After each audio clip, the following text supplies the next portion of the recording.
Welcome to my YouTube channel, Marie's Country Life. Hello everyone! Today I'm going to show you in a step-by-step process how to dehydrate vegetables using a dehydrator. Of course, you need to wash the vegetables, remove the bad portions, remove the stems, and peel the skin as necessary. Please watch the rest of the video from preparation to slicing or cutting the vegetables to filling the trays, stacking, and packing.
So here is our dehydrator, food dehydrator. It's STX Dehydra.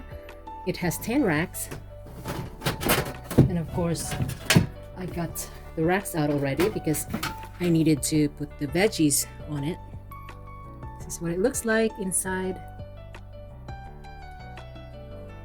The carrots on top.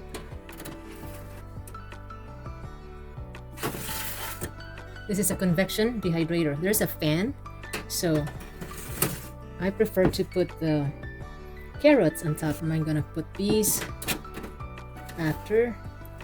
So you have to be careful because the thicker your veggies, the harder it is to pass through it. So you have to kind of help it. There you go. For dehydrating vegetables, fruits, and any food that you want to dehydrate, I highly recommend the STX Dehydra Food Dehydrator. It is efficient, it's easy to clean, and so far we like this unit. In the description, I'm going to post the Amazon affiliate link where you can purchase the exact unit of this food dehydrator. Thank you for your support for my YouTube channel, Marie's Country Life. If you don't have a food dehydrator or a vegetable dehydrator, you can use a regular oven or a convection oven. It acts similarly to a food dehydrator, but of course you have to be very careful and set the heat to the lowest setting. Typically an oven or a convection oven, it has the lowest setting of 175 degrees Fahrenheit. So you have to be very careful because the dehydrating time will be quicker and faster because of the higher setting. So if you use a regular oven or a convection oven for dehydrating your vegetables or your fruits, make sure that you check it more often so that your vegetable or the food that you're trying to dehydrate does not get burned.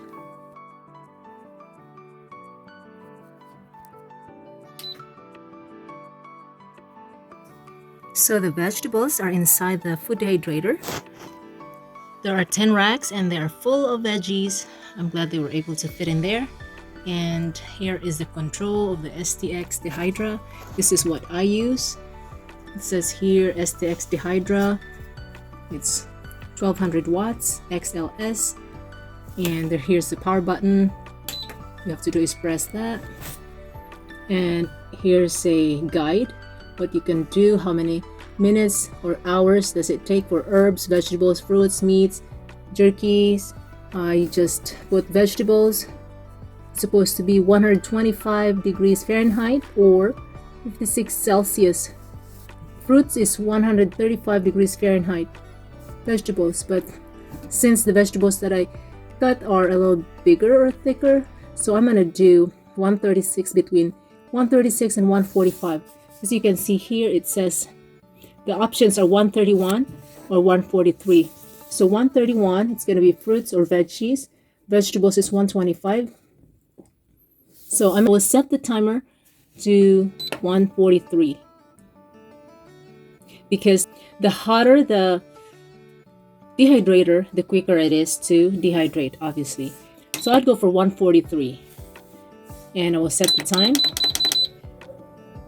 The longest time that STX Dehydra can dehydrate is 15 hours at one setting or one timing.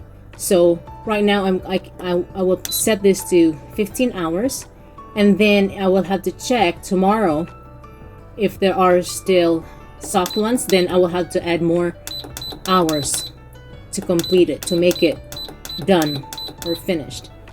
So I'll set it for 15 hours. That's the maximum. Okay, that's it. The dehydrating and the waiting time begins.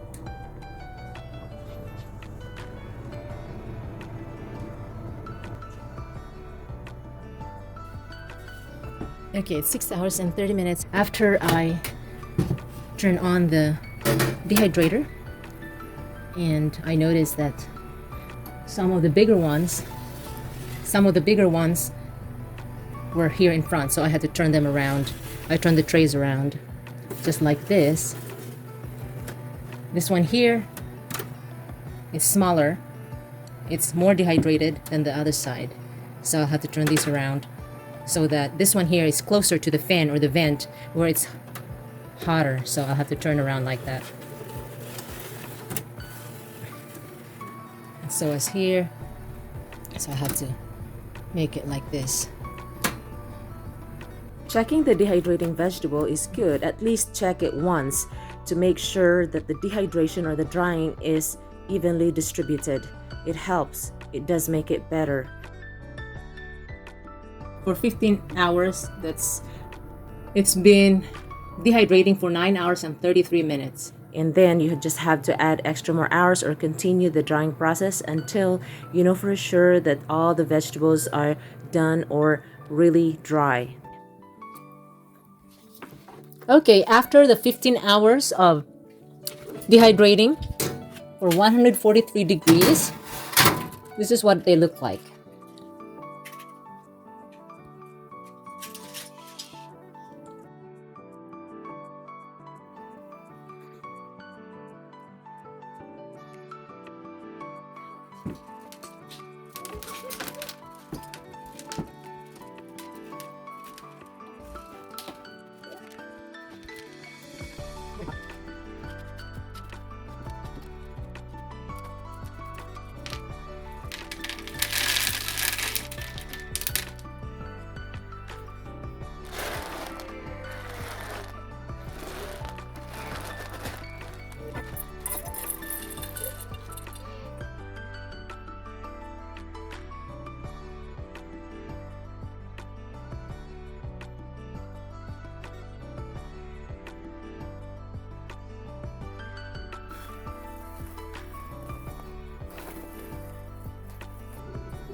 If you notice that there are still soft, moist, and not fully dried vegetables, just separate them and place them back on the tray into the dehydrator. Add extra time to fully dehydrate the veggies. Moist or damp vegetables won't keep too long, and you'll have the risk of getting moldy and bad dried vegetables. So please pay attention to this very important step before storing or packing the veggies.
After the dehydration process, you will notice that the sound of the vegetables that you just dehydrate is more crunchy and the texture is more firm or hard.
After the dehydration process, keep the dried vegetables in clean and dry containers with tight lids to keep moisture out.